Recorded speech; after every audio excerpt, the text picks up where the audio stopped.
What's up mga kusinero? Nagbabalik na naman tayo sa ating kusina. At ngayon ay magluluto tayo ng homemade tapioca pearls.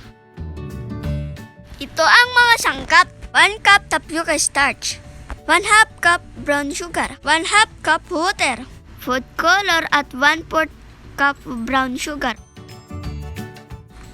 Ilagay ang tubig at ilagay yung food color at ilagay yung 1/4 cup brown sugar at haluin.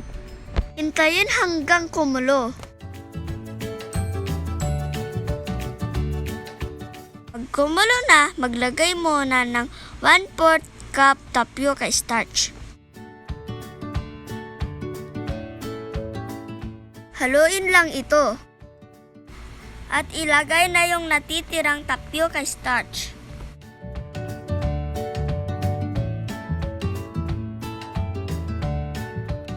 Ilagay lang ito sa flat surface at imasa ito.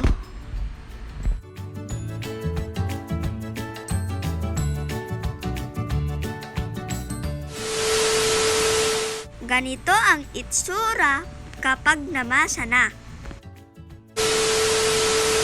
Hiwain lang ito ng maliliit na cubes at bilogin ito.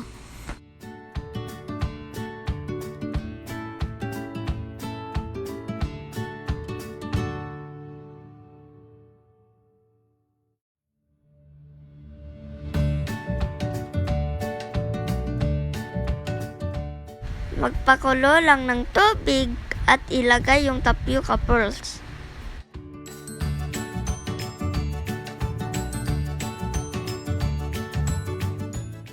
Pagkalagay, haluin lang ito hanggang lumutang lahat ng tapioca pearls.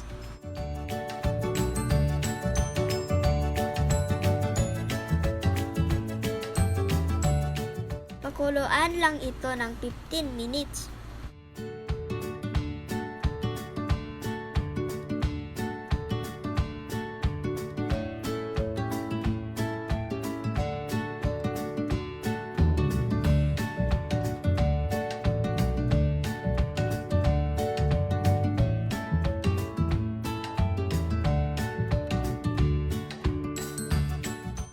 Pagkatapos ng 10 minutes, tanggalin lang yung tubig at ilagay na yung 1/2 cup brown sugar.